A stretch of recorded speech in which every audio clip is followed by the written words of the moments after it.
я занимаюсь, скажем так, драматургией. У Станиславского есть четко сказанная фраза: люби искусство в себе, а не себя в искусстве. И жизненная позиция, она становится все крепче, крепче, крепче. Моя, опять же, истина — это тайга, ты и нож.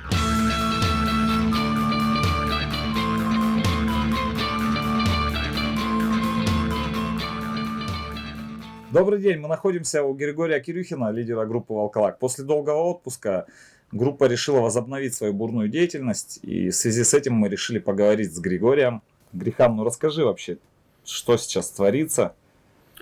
Что творится? Да. Рагнарок, что творится, самый настоящий коронавирус. Какие планы у шагает тебя? по земле. Планы. Планы обычные, то есть пока мы находились в долгом отпуске, как ты сказал, мы ж не просто в отпуске находились, то есть сочинялся материал к новому альбому, вот за эти 4 года материал полный. Вот 8 песен будет в новом альбоме. Они уже отрепетированы. Ждем сейчас еще инструмент штучной работы, поэтому там процесс был долгий. Вот он должен на днях приехать.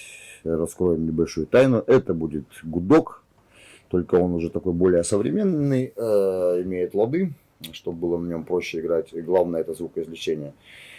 Вот. Ну и в планах как бы записать альбом. Сейчас готовим большой-большой концерт. Хотим его снять на хорошее видео, чтобы слушатель мог его посмотреть, послушать в интернете. Вот. Ну и дальнейшие планы — это куда-то прокатиться. То есть съездить по городам с выступлениями, порадовать народ. Ну и самих себя порадовать. Засиделись мы на одном месте. Вот такие вот скромные, скажем так, планы. Расскажи мне, какой сейчас у вас состав? Материал будет вообще отличаться от того материала, который был до этого? Да, вот интересный вопрос. Кстати, многие об этом спрашивают. На самом деле материал будет очень сильно отличаться. Скажем так, остается тот же «Волколак». Это все тот же фольк-рок, он такой ударно-боевой, но мы немножко изменяем звучание. Абсолютно не будет присутствовать флейты. Флейту заменяет полностью гудок.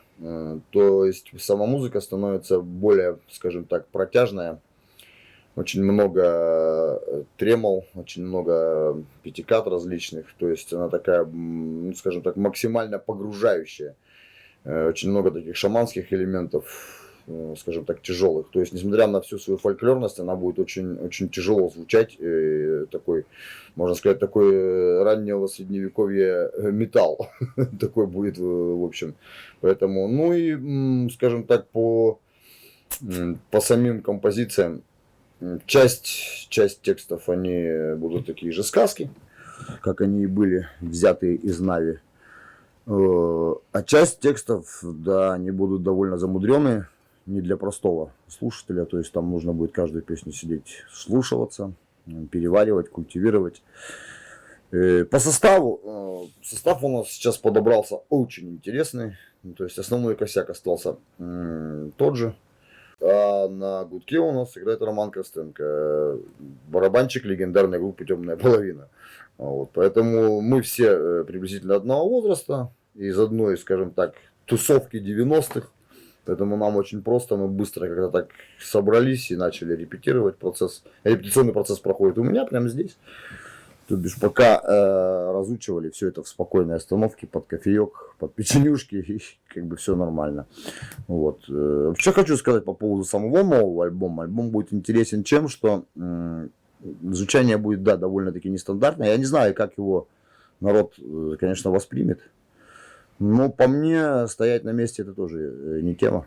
Поэтому я сделал, скажем так, это изменение намеренно. Вот это вот ужесточение, скажем так, звучания, такого блэк металом отдающее в чем-то даже. То есть, я говорю, очень много тремол таких скоростных. Ну, посмотрим, что это из этого выйдет. Нам, по крайней мере, очень нравится. На репетициях как бы мы прям так, нормально. Такой вопрос, что вообще такое гудок, что это за инструмент? Гудок, ну, это родоначальник, можно сказать, скрипки. Ну, не то, что даже скрипки, а большая часть скрипичных инструментов. И виолончели, и всего. То есть, такая наподобие скрипочки. Маленький такой инструментик. Кто-то играет на нем, держа вертикально. Кто-то как скрипку даже играет. Вот. Другое дело, что мы попробовали на настоящем гудке. Роман вот попробовал играть. Но это архи сложно. И для нашей музыки все-таки мы играем рок. Как ни крути, мы не стремимся же играть именно какой-то аутентичный фольк. То есть, вот, поэтому приняли решение заказать такой инструмент, который будет уже поближе к скрипке. То есть есть лады, возможно даже 4 струны будет на нем, чтобы было проще, чтобы добиться максимального, ну, такого качественного звучания. Вот. Чем он хорош, именно в этом материале будет, то бишь флейта, по сути, она такой инструмент легенький. То есть она разбавляет какие-то тяжелые, ну, вроде казалось бы такая тяжелая композиция по атмосфере, да. Флейта дает такую нотку легкости, то есть она туда вносит. Но в этом материале мы когда начали его разбирать командой, получилось так, что все согласились, вся команда, с тем, что ну, она тут не нужна просто, флейта. Что сам материал настраивает на глубокое погружение, ну, в саму тематику вот этого материала. И когда мы просто начали прослушивать гудки различные, которые, ну, в стране делают мастера, ну, вот, мы просто поняли, что он там просто необходим. И вот эти вот перекликания со струнными, с гитарными, с мандолиной, и еще это вот эти вот пиццикаты, которые будут на гудке сделаны, вот эти протяжные мелодии скрипичные, он немножко ниже, чем скрипка звучит. Это будет прям, вообще хорошо очень. То есть, получается, набор инструмента сейчас в Волколаке, в принципе, во всем мире такого набора нет ни у кого. Не, ну почему? Гудок-то используется во многих командах, очень много используют. Гудок, различные его вариации, то есть у него очень много вариаций гудка там на разных инструментов. Есть почему? Ну именно тот классический состав, там, да, мандолина, гитара, барабан, ну, это обязательно, конечно. То есть мы заменили, по сути, заменили флейту, заменили гудком. На концертах можно было использовать варган, потому что на самом деле о варгане ты знаешь, что это один из самых сложных инструментов. Хотя кажется, что там, один язычок, то есть я могу сказать, что ну, 95% людей, которые сейчас в рок-культуре, скажем так, или ну, в фольк-рок-культуре используют варганы, они на них просто брякают. Это не игра на варгане. То есть варган нужно понимать. Во-первых, нужно уметь петь. Если ты вокалист, тебе проще научиться хорошо играть на варгане. Если ты не умеешь петь, то ты на варгане будешь брякать. Вот. И хотелось бы, конечно, мне как вокалисту это делать элементарно на сцене. То есть я пою, да, а в проигрышах я заполняю все это дело варганом. Это сочно, это вкусно, это ну, по-шамански. Материал такой, я скажу, очень шаманский, потому и концерт я решил, и парни мои согласились, что сам концерт мы планируем делать таким образом, что это будет не просто концерт, скажем, а это будет такой обряд длиной в 2 часа. И нужно сейчас бросить все средства и силы, чтобы это именно получилось именно так. Поэтому вот в этом мы немножко изменились, скажем так. Это останется тот же воинственный волколак, но с каким-то таким ярчайшим оттенком эзотерики, шаманизма. Ну, мне кажется, это гораздо интереснее, чем было раньше. Может быть, как и большинство прекрасных групп там 90-х, там, я вот сейчас смотрю, хорошая тенденция пошла там. Мне очень нравится Doom Metal 90-х, были прекрасные команды, там, такие как там My Dying Bride, например, там, Paradise Lost. Они тоже прошли какой-то определенный путь импровизации, к чему-то шли, там какие-то альбомы были неудачные, ну, опять же, для нас неудачные. Потом вернулись опять вот к более ранним таким звучаниям, плюс современного добавили туда, и получилось очень вкусно и приятно. Те же самые там германский Крейтер, легендарные, ну, новые альбомы, ну это шедеврально просто.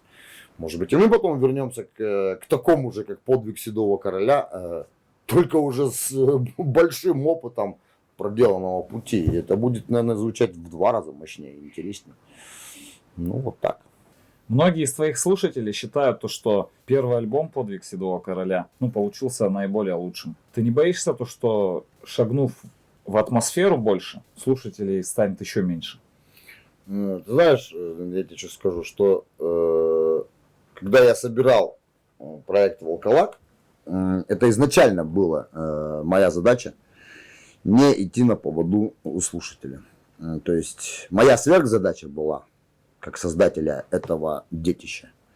Идете за мной? Хорошо. Не идете? Выбирайте свои колеи, как говорил Высоцкий. Поэтому...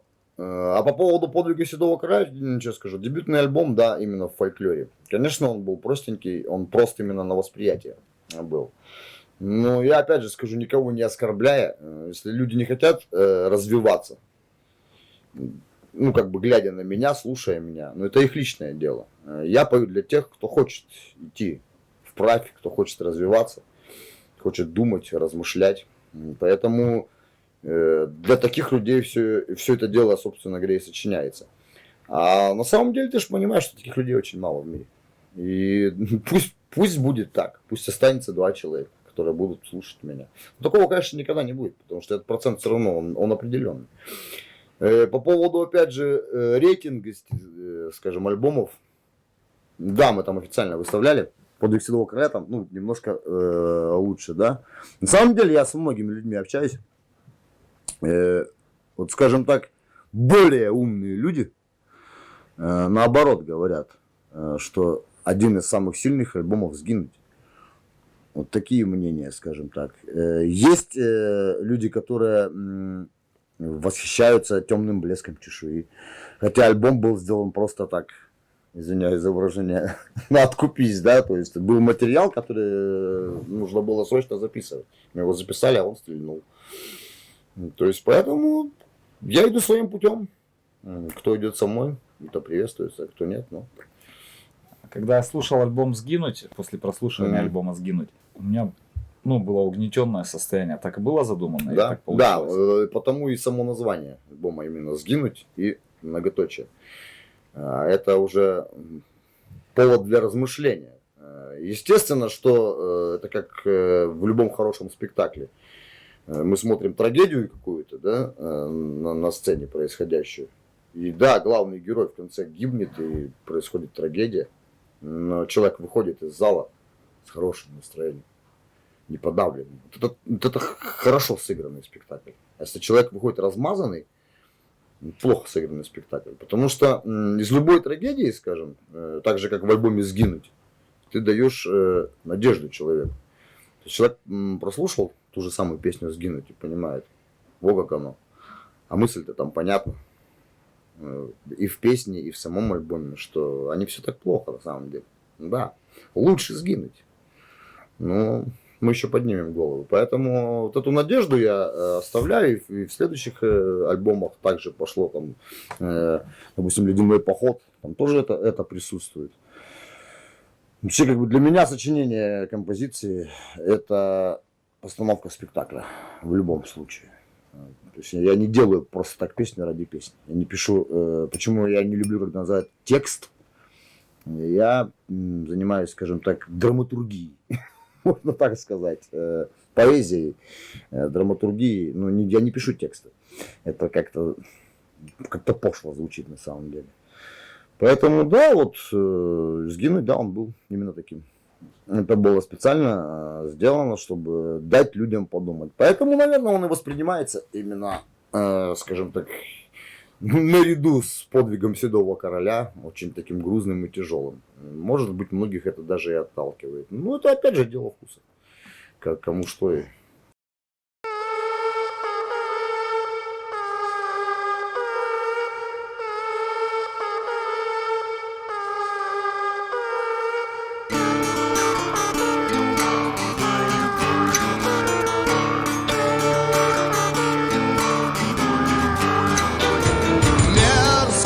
Травлю затевает он, каждый неверный будет истреблен.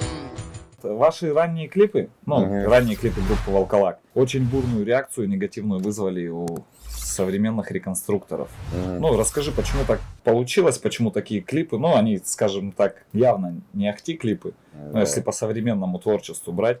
Ну, на самом деле-то все просто. Если так вот, ну, рассуждать, то у нас клипов-то и нет, по сути. Ты же сам понимаешь. Но это не клипы, это просто то, что снималось прям на первых ролевых играх, то есть потом из этого монтировалось, да. Ну, там были, например, там Карачун, да, отдельно вставляли, там, где я вокал там прописывал, ну, вот и самое. Что там у нас, гибели волколаков, также там, ну, там немножко сценария там делали. Остальное все, как бы, отталкиваясь от сценария, прям на играх проходило. Потому какое там могло быть качество в начале 2000-х, когда у нас вообще тут ролевое движение только зарождалось, уж не говоря о реконструкции какой-то, там первые кольчуги только начинали сами плоскогубцами плести. И мы, наверное, к реконструкции уже к середине 2000-х только пришли уже, когда действительно что-то, ну, стало более-менее соответствовать.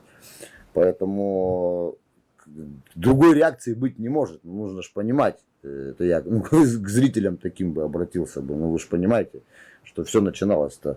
Когда-то, наверное, и создатели хоббитских игрищ, да не когда-то, я смотрел фотографии там из 90-х, тоже там в примитивных костюмах с деревянными мечами бегали. Но это естественно.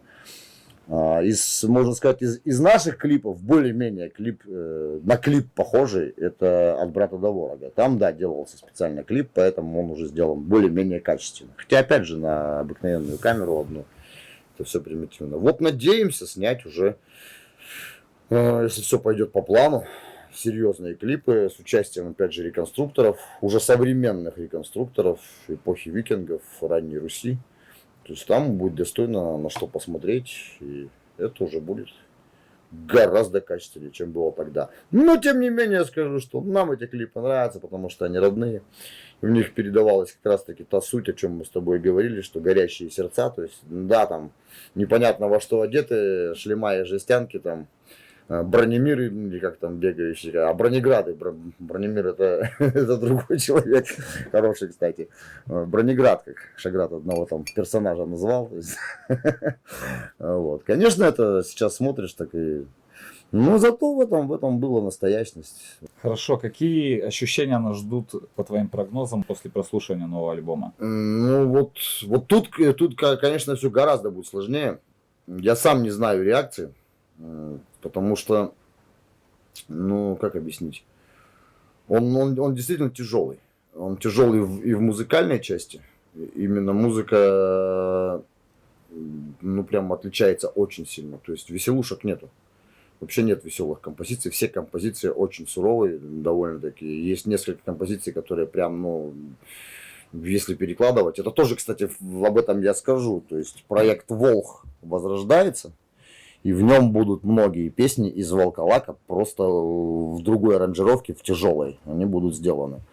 Вот, поэтому, и черт его знает, какая будет реакция. Я думаю, мне так кажется, что те люди, которые склонны, опять же, идти моим путем, развиваться и идти дальше, изучая, там, занимаясь самопознанием, для них это будет, наоборот, открытие такое нового. Ну, а те, кто остался в том же ключе, там, в начале 2000-х, скажут, ну, наверное, у Гриши крыша поехала. Ну, значит, поехала. Что еще могу сказать? Прошлый альбом издавался на французском лейбле. Сейчас он будет издаваться, новый альбом? Над этим вопросом мы пока что думаем. Ну, кстати, прошлый альбом не только на французском лейбле издавался. Он также издавался на Ярь Продакшн, наш российский лейбл. Вот, на 2 лейблах. То есть он в Европе издавался, здесь издавался. Сейчас этот вопрос у нас как бы такой один из самых важных, скажем так. Почему? Потому что ну, есть возможность сделать самим. То есть все-таки сам издатский. Сам издатский, да. То есть, ну, как бы Волколак такой лейбл. То есть сами издали, сами его продаем. Какой нам смысл дергать какой-то лейбл, да? И потом, если уж мы решили, да, в будущем все-таки прокатиться там по России матушке, то, конечно, нужны будут средства, которые и как раз таки с продажи нового альбома, возможно, будут какие-то средства. Да элементарно даже на съемки клипа, там на новые костюмы, там. Ну, там вот ребята присылают какие-никакие денежки, это тоже помогает. Вот купили датчики, там, допустим, на инструменты, датчики хорошие там. Зато теперь инструменты будут звучать на концерте, то есть не надо будет там подзвучек каких-то лишних. То есть, да, уже будет все. Поэтому, наверное, будем издавать сами. Народное финансирование будете запускать на этот альбом перед записью? Ну, конечно, конечно. Тут же, без него никак не обойтись, потому что цена на запись, ну, очень дорого. Как бы писать дерьмо, сам понимаешь, мы не хотим. То есть, если писать, то писать качественно альбом. Вот. Ну, а писать качественно нужны вот эти дела, а сами мы вряд ли потянем. Ну, так же будем делать, как и с последним альбомом. То есть будем фиксировать тех людей, кто помогает, и потом будут в подарок присылаться также, скажем, те же самые диски. Вот. Поэтому, да, помощь народу обязательно, потому что, ну, иначе мы ноженьки протянем. Угу. На сегодняшний день в городе Благовещенск есть мощный реконструкторский клуб. Ясень называется. Ну, ребята серьезно, увлеченно занимаются реконструкцией, ездят, по крайней мере, по всему ДВ весь сезон точно. Все их на Дальнем Востоке знают, все с ними общаются. Ну, вот, как ты считаешь, если бы тогда не зародилась, ну, вот эта вот тусовка, был бы сегодня этот клуб? Да, он был бы в любом случае. Ну, это же движение это по всей стране, по всему миру, как бы оно также и зарождалось. В любом случае был бы тоже клуб. Другое дело, что у руля бы стояли, возможно, другие ребята. То есть, если там в Ясени как раз таки наши парни стоят у руля, там Шаград, допустим, там Миха Булин, то есть, ну, и ребята, которые действительно этим болеют до сих пор и серьезно к этому подходят. Потому и требования такие суровые к реконструкции, потому отношение такое очень серьезное, потому и знают их по Дальнему Востоку, что действительно парни из рядовых солдат, грубо говоря, да, там, стали генералами, то есть они прошли этот путь и понимают, к чему шли. И это хорошо. Но я все-таки приветствую больше такой настоящность. Я ушел почему из реконструкции именно по тем причинам, что мне неинтересно стала узкая реконструкция. То есть вот нашли такой-то шлем, должен быть именно такой. И смотришь там на некоторые фестивали, ну, стоит дружина, ну, вся одинаковая. Поэтому мне больше нравится, это лично мое мнение, опять же, мне больше нравится моделирование. То есть, когда я беру, делаю шлем, там, да, отталкиваясь от найденного шлема, там, я туда вношу свои какие-то изменения, добавляю, как могло быть, скажем так. Мне это было больше интересно. Вот. Почему сейчас не занимаюсь реконструкцией? Ну, это еще проще. Как бы я этот этап уже прошел в плане там сражений, насражался в свое время. И достаточно и переломов было, и всего. И не без этого, как говорится. Но в язычестве мне больше, я себя комфортнее чувствую, скажем так, в тайге, нежели на фестивале исторической реконструкции. Да, там весело, там душевно. Но там много не настоящего, потому что это всего лишь реконструкция. По мне, моя, опять же скажу так, истина, это тайга, ты и нож. И вокруг тебя на 300 верст ни человеческой души, ни населенного пункта. И тогда ты понимаешь, что вот плечо твоего товарища, оно действительно важно. Особенно на сплавах. Когда мы идем, скажем так, по горным рекам, и попадаем там в пороги, в дикие, во льды, когда река еще не оттаяла, как у нас было это, в ледяные походы. И ты тогда начинаешь по-другому смотреть на эти вещи, да. Ты смотришь и понимаешь, что да, вот если бы не твой товарищ, ты бы, возможно, сейчас бы уже и не был бы на этом свете. Были такие моменты. От этого становится так вот, ну, душевно, хорошо. И когда ты этой дружиной там приходишь, какое-то теплое зимовье, весь промерзший, продрогший. Эта дружина начинает, не надо никому ничего говорить, каждый знает, чем заниматься. Кто-то схватил топор, нарубил дров, кто-то занимается, там, чистит рыбу, кто-то тут же готовит кушать. Это все вот, ну, никаких правил не надо писать. Это все вот, ну, это твоя дружина, действительно настоящая. Пусть одеты вот, ну, там, в энцефалитке, в камуфляже. Но это вот плечо товарищества настоящее. И природа, опять же, ты живешь в ней, ты понимаешь, что ты часть этой природы. Ты не городской житель, который живешь в замкнутом пространстве, вот в этом, да. Есть же люди, которые дальше города и не выезжают, и у них даже нет этого желания. Они сидят в этом бетоне и считают, что это жизнь. Ну, возможно, это их жизнь. Я не спорю, каждому свое. По мне такая жизнь неинтересна. Она пресна и не настоящая. Поэтому берешь себя так за загривок и искусственно кидаешь вот такие экстремальные вещи, и доставляют удовольствие. Песня «Лютые пороги», по-моему, была написана Да. как раз на... Но она написана о князе Святославе, сюжет как бы об этом, ну, в этом есть подразумевание именно той самой дружины. Ну, «Ведьма», «Ледяной поход», как бы это и есть вот та самая первая песня, которая именно о сплавщиках написана. Она была на сплаве написана. Нет, она прям после сплава была написана. Мелодия родилась прямо на сплаве. То есть мелодия родилась прямо на Тырме, на реке. То есть я уже греб, то есть мы когда спустились с верхов, с гор мы уже спустились в подпоры, в среднюю Тырму. И там спокойная река становится, там ты спокойно гребешь. И вот получилось так, что под момент гребли весла плавного, она вот и получилась музыка такая. Та-та-та-та-та-та-та.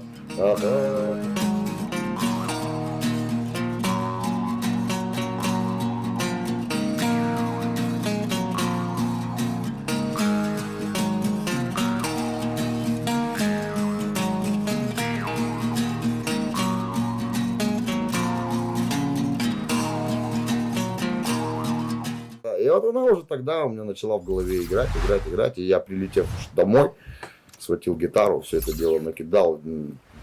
Текст пошел само собой, потому что 2 недели этого ледяного ада, как мы называем, да, ледяного похода. Да, это было очень здорово на самом деле. Вот, дважды чуть не потеряли товарищей. Прям реально. То есть, ну и все, и вот она бах, и вот с того момента, да, я охладел, скажем так, к реконструкторским фестивалям. Хотя раньше прям грезил и ездил также. И, там, «Меч Востока» наш очень любил. Прекраснейший был фестиваль, не знаю, как сейчас. Вот. Потому что было с чем сравнивать, скажем так.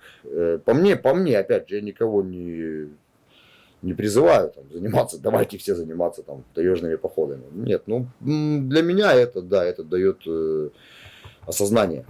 Опять же говорю, осознание того, что ты часть этой природы. И грош тебе цена, если ты с одним ножом ничего сделать не сможешь. То есть я могу гордиться тем, я смогу. Хоть зимой, хоть летом ты меня туда закинь с одним ножом. Я мало того, что выжил, там, через месяц приезжай ко мне, тебе еще рябчиками жареными накормлю. Но я как уважающий себя мужчина, в первую очередь. Да, мужчина должен это уметь. Не обязательно так, как я, допустим, там, ну, элементарные какие-то вещи, там, выживание в природе. Мне нравилось, кто-то сказал, дикая природа, да, вот мы сейчас называем дикая природа. Это вот она стала, видимо, дикой, когда мы все переехали в муравейники, в ульи. Да. Вот такой вариант. Ну а играть на реконструкторских фестивалях хотел бы? Обязательно. Ну, часть Волколака до сих пор реконструкторы, тот же самый Миха Былин, он же в Ясени один из лидеров. Поэтому, конечно, то есть реконструкторы как были друзьями, так они и остались друзьями, братьями. И само собой на фестивалях мы будем выступать и дарить радость, и музыкальное сопровождение таким фестивалям, где русская удаль, это обязательно. И как бы в планах, да, в планах есть поездки не только здесь, там по Дальнему Востоку. Хочется съездить, конечно, там на Блинный берег, например, прекрасный фестиваль. Там еще масса фестивалей, товарищи живут в Санкт-Петербурге, там, в Москве, приглашают, приезжайте. Да, появятся возможности, я думаю, она появится, мы к этому стремимся. Именно прокатиться по фестивалям, поиграть, пообщаться с людьми. Очень много людей, с которыми мы знакомы по несколько лет, и знакомы только в интернете. И так бы хотелось просто встретиться, вот там, обняться, там, вместе там, поднять кубок. Ну, это прекрасно. Мы знаем то, что группа Волколак — это группа определенной атмосферы, определенного мировоззрения. В новом альбоме мировоззрение будет отличаться от того мировоззрения, которое мы видели в Волколаке до этого? Ну, как сказать, отличаться? Ну, кардинально будет отличаться. Расскажи. Понимаешь, в чем дело? Я многим об этом говорю, что мировоззрение изменить элементарно. И людям его меняют искусственно, и люди сами его меняют. Мироощущение не меняется. То есть, конечно, мы растем, мы становимся опытнее, мы изменяем что-то, мы совершаем ошибки, естественно. То есть, если взять раннее творчество Волколак, оно было вот такое прямолинейное и рубящее с плеча, скажем так. Нынешнее творчество по прошествию такого долгого пути, получив хороший жизненный опыт, конечно, оно отличается тем, что на какие-то вещи уже я смотрю по-другому. Не так, как я смотрел раньше, скажем так, да. Скажем так, мне стали более родные, простые истины, на которые мы не обращаем внимания в современной жизни. То есть мы в своей вот этой суете обывательской настолько погрязли, что мы да элементарно не понимаем простецкого с виду слова любовь, да. Ну такие вот, есть такие, ну, определенно простые вещи, о которых рассуждать, как философ, начинаешь, они становятся такими огромными, такими богатыми. Вот новый альбом, он и будет отличаться именно от ранних, именно этим. Скажем так, опять же, если сказочные взять композиции, там «Храбрый викинг», например, там «Волчья прощальная», и так, в таком духе тоже будут композиции. Но, например, будут такие композиции, как «Умирай, умирай» песня. Она абсолютно фольклорная, распевная песенка такая. Там такой глубочайший смысл, перекликающийся с моей автобиографией жизненной. Полностью с символичной эзотерикой, которая мне на моем пути жизненном прям показывала знаки, которые просто нельзя было не заметить. Я вообще всегда замечаю знаки различные, но тут были такие знаки мощнейшие, что все это, конечно, пошло в альбом, потому что, ну, и мне хочется людям рассказать, именно думающим людям, которые так же, как и я, развиваются в жизни, которые стремятся к высокому, которые понимают, что стоять на месте – это катиться обратно. Время идет вперед, ты стоишь на месте. Поэтому, да, будет отличаться очень сильно. Отличаться, я уже, ну, еще раз повторюсь, будет именно тем, что в каждой строчке будет слышен именно жизненный опыт. И жизненная позиция, она становится все крепче, крепче, крепче. То есть, если там «Подвиг седого короля», он прекрасен чем? Он на самом деле такой ролевой альбом. То есть вот те ролевки начинали, когда мы с ролевок с ранних, там еще своими руками деревянные мечи сделаны, там рубашки из мешковины сшитые, там все это дело. Но это было настолько замечательно, согласись. Я вот вспоминаю тоже наши первые игрища. Мы этим жили. То есть вот это вот горение сердец жарких. И вот оно передалось в «Подвиг седого короля». Потому он такой легкий, он такой вот душевный. Но там нет мировоззренческого, скажем так, опыта жизненного. А теперь в нынешних альбомах, конечно, он есть. Он дальше появляется. Я расту, старею, мудрею. И все это усиливается, усиливается, усиливается. За современной паган-культурой вообще следишь, нет? Паган-сценой? Ну, конечно, слежу постоянно, постоянно. Интересно, скажем так, и интересно даже не потому, что там кто что играет, а к чему пришло наше движение, да? Ну, скажем так, мы одни из тех, кто тоже стояли у создания этого направления. И я скажу, картина на самом деле удручающая. Вот это вот наша терминология долбославия, ну прям везде и сплошь.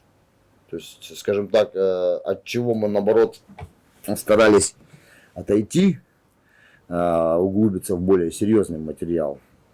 К сожалению, современная молодежь, молодые команды очень этим грешат, скажем так. И я прям слушаю очень много молодых групп, единицы, которые меня действительно трогают. Остальное, могу сказать, просто колхоз. Вот, и отношение к фольк-музыке именно вот, ну, колхозное такое. То есть, если там я о благовещенском роке всегда рассуждаю так, суррогатный рок я называю это, да. То есть это не в обиду группе «Суррогат», хорошей группе, кстати, а именно что, ну, здесь же не скажешь суррогатный фольк, да, потом я говорю колхозный фольк, то есть, ну, взять в руки гитары, туда напичкать каких-то фольклорных инструментов, это еще не играть фольк. Фольк все-таки это мироощущение, скажем так. Да, есть прекрасный Нитланд, наши друзья, также из глубинки, там, из Подомска, из Калачинска. Толя с Наташей прекрасно сейчас и в Европе принимаются. Вот, ну, потому что по-настоящему к этому относятся. Мало того, что владеют инструментами, прекрасно различными, именно старинными инструментами, они еще и сами проживают это. То есть это все по-настоящему. Печально на самом деле, что так происходит. Для нас, с одной стороны, если бы мы хотели такой дикой славы и, скажем так, цинизма над всем этим, конечно, можно сказать, да, вы там не выросли, щенки. Но мы же не к этому призывали, как бы, и шли не к этому. Поэтому хотелось бы сказать, да, вот молодежи нынешней. Ну, ребят, если вам не за что сражаться в этом мире, и не за что бороться в этом мире, ну, не играйте тогда фольк-музыку. Особенно языческую, родную. Нет, есть как бы команды, да, но их очень мало. Из молодых, да, там, крайне мало. Ну а Будем- вообще за языческим движением российским современным ты следишь? Ну, так же, как в мире. Как же. Что по этому поводу можешь сказать? Ты знаешь, само движение языческое, наверное, так говорить нельзя, что я скажу так, что язычество начало прорастать. И меня бесит эти формулировки неоязычества, да. Ну, я могу также сказать, ребят, ну тогда давайте будем говорить неохристиане, там, или неомусульмане. Ну, это равносильно то же самое, что можно подумать, что когда-то там 1000 лет назад это исчезло, да, а потом оно появилось. Язычество никогда не исчезало, и оно априори не может исчезнуть. Это народ. А в народе все это лежит. Как его не гнобили, как не уничтожали, это все есть в каждом жесте, в каждом приготовлении блинчика, в быту, везде это все присутствует. Другое дело, что гордость, с одной стороны, стадо стало больше, то стадо, которое проспонсировали, грубо говоря, обывательскими интересами. С другой стороны, та малая группа вольных людей стали сильнее, злее и ярче. Это тоже радует. Я смотрю на молодых парней, девчонок, которые ходят в спортзалы, занимаются. Помимо этого, читают умные книги, то есть интересуются философией, психологией. То есть, ну, люди развиваются, и это радует. У меня 2 сына растут, которые тоже интересуются такими серьезными вещами. Помимо, само собой, там, интернета и компьютерных игр, что одно другому не мешает, я считаю. Поэтому, да, в целом в России язычники стали поднимать голову. И высоко поднимают голову. И это хорошо, потому что русский дух нас правит. Что тут говорить. И мы будем сильнее. Львиная доля наших зрителей будет жителей Благовещенска. Как у нас вообще обстоят дела с рок-сценой в Благовещенске? Ну, по твоему мнению. По моему мнению, с одной стороны, опять же, двуяко. Ну, как бы 2 стороны медали. С одной стороны, вроде все неплохо, да? Большое количество народу, которое любит ходить на рок-концерты. А с другой стороны, все опять же очень печально. Я вот побывал на крайнем, так скажем, концерте, где на наши крах выступали. Еще там несколько команд, ну, на фестивальчике, у байкеров, когда был. Ну, я, честно, ужаснулся. Я просто стоял так вот, смотрел на все. Ну, из команд, да, я могу отметить, там, да, там, Чанда Шанкара, прекраснейший хардкор, да. Ну, как бы ребята лупят в своем стиле, и им не надо никуда идти, то есть это их занятая ниша, то есть это, опять же, хардкор такая музыка для сугубо любителей хардкора, скажем так, и они в этом ключе рубят отлично. То есть Крах, допустим, там, да, это тоже, это Даня, это его вот мировоззрение, и он такой анархо-рок, он в нем как бы, да, купается и рубит отлично. Остальные команды, ну, детский сад, конечно, то есть были команды, которые вроде как и играют так неплохо, но слушать нечего, то есть ни о чем, вышли, сыграли, ну и что. Это один аспект. Второй аспект, ну я стоял так возле лестницы, глядя так на все, что там происходило внутри. Ну, удручающее зрелище. Вот, ну, футболки поснимать, переодеть в обычную одежду обывателей, ну, ничем не отличается. Ну, тот же самый кабак, то же самое стадо. Не, ну дело-то не в этом. То есть на самом деле, то есть люди пришли не слушать музыку. Люди пришли просто побухать пиво, посидеть, лясы поточить. Были люди, я прям, ну, как бы наблюдал, которые даже в зал ни разу не заходили. Независимо, какая команда выступает. Потусоваться пришли. Просто тупая, даже сука, тупая пьянка. То есть посидеть, там, друг другу рожу покорчить, там, побухать пиво и все. На самом деле, я бы не хотел в таких мероприятиях участвовать, как музыкант. Именно что вот, даже если такие фестивали где-то там и намечаться будут, буду отказываться. Тебе вообще не кажется, что музыка с развитием медиа как-то, ну, с развитием Ютуба, видео, с развитием этой ниши, как-то вообще на второй план отошла? И сегодняшнее творчество строится как музыкально, так и на видеоряде. Не, ну, конечно, конечно. Ну, оно так и есть. Оно так и есть, по сути, но мы же здравомыслящие люди. Точнее, даже не просто здравомыслящие, а мыслящие люди. Ломать нужно это. По сути, это нужно ломать вот эти вот сложившиеся основы, хреновые основы. Их нужно разрушать и ломать, уходить от этого. То есть не идти на поводу вот этих масс-медийных штучек. То есть я считаю вообще, что если ты делаешь концерт, ну, допустим, сольник, да, это должен быть концерт. Должны прийти люди, которые тебя пришли слушать. У нас сколько таких случаев было, ты сам знаешь, да, когда вот это вот тело заходит, да, и начинает такое там вытворять, что его проще оттуда убрать. Да, и отношения, конечно, отношения слушателя и зрителя, а он такой же становится. То есть, если они знают, что да сегодня, ну да, фестивальчик, а кто будет ломать? Да, те-то. Пойдем пиво пожарим, ну пойдем. То есть, а если у них, допустим, а кто там сегодня будет стоять? А Волколак сегодня будет. О. А там у них вышибалы хорошие стоят. Да? Нормально? Уже подумают. Так мы слушать пойдем или ужираться там. То есть ты хочешь сказать, что раньше люди любили как-то наполнение, да? А сейчас это вообще абсолютно не ценят. Да. Либо повыпендриваться выйти, понимаешь. Даже что музыканты, что слушатели этих же музыкантов. То есть такой сплошной выпендрёж. Приходишь, так смотришь на все это дело. Ну и та же стадо, которые не отличаются друг от друга. То есть вот этих ярчайших персонажей их нет. Все как одни. Да, по-другому выглядят.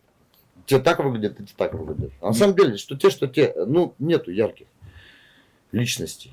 Нету ярких таких групп, понимаешь. То есть, ну, я тоже собирался, в принципе, сворачивать творчество как таковое. То есть остаться в андеграунде, да, конечно, не прекратить совсем, то есть продолжать сочинять, да, выпускать какие-то альбомы, вот, но не это самое, не продолжать такую творческую деятельность, скажем так, концертную там. Ну, в один прекрасный момент просто понял, что как у десантников есть фраза «кто, если не мы», да, ну, так же, ну, а кто, если не мы, то есть глядя вот на вот эту вот стадный рок-н-ролл, скажем так, нынешний, ну, ребята, тогда уж ладно. Ну, если вы не хотите к чему-то стремиться, значит, мы пока еще постоим на сцене и воспоем что-то великое. Ну, только так. Еще вот такой вопрос, да, интересный. Ну, что такое вообще, по твоему мнению, андеграунд? Что такое не андеграунд? Как путают андеграунд с не андеграундом? Ну, по моему мнению, все просто на самом деле. Если мы будем говорить об искусстве, то у меня, кстати, в моей книжке об этом сказано четко. Есть, что такое истинное искусство, что такое не истинное искусство, что вообще, в принципе, не искусство. Вот то же самое можно здесь сказать, современный там андеграунд и опера. Да, там. Но в андеграунде лежит, почему в андеграунде, в нынешнем, скажем так, я про музыкальный андеграунд скажу, лежит настоящее все. Именно такое живое, настоящее, предельно, скажем так, такое сильное. Потому что те люди, которые находились в андеграунде, они не ставят себе цели выйти на профессиональный уровень. Поэтому они и делают все от чистого сердца. Они знают, что их творчество не будет продаваться. Они не будут гастролировать, делать туры. Они это делают искренне. Их послушает несколько человек, и он будет доволен. Он играет вот для себя, в первую очередь. Он творит, создает музыку. Потому в андеграунде, да, вот это настоящее. Ну и вот эта грань между андеграундом, да, и вот этим верхним миром, она и заключается в том, что, вот как я в книжке и писал, да, когда сидит человек и режет фигурку, а делать нечего. Он вырезал эту фигурку обыкновенным ножом, поставил на стол, да, ему понравилось, какая красота получилась. Зашел друг, как ты там пришел и увидел, о, грех, нифига, какая красота. Подари, держи, друг, от души. В следующий раз ты приходишь, слушай, у меня там друган тоже попросил такую же сделать. Сделаешь? Сделаю. И раз еще одну сделал. Еще красивее получилось. Он передает. Слушай, друг сказал, там еще попросили. И я уже такой, опа. И начал их делать на поток. Уже мне не важно, какие они, красивые, некрасивые. Они уже просто, в них нет жизни. И все, зато у меня поперли денежки. У меня есть на кофеек, на печеньки, на сигаретки. Все, четко. Все это уже не искусство. Вот она, тончайшая грань. У Станиславского есть четко сказанная фраза. Люби искусство в себе, а не себя в искусстве. Спасибо, Гриша, за развернутое интервью. Кто желает помочь группе в развитии и выпуске альбома, следите за новостями в группе.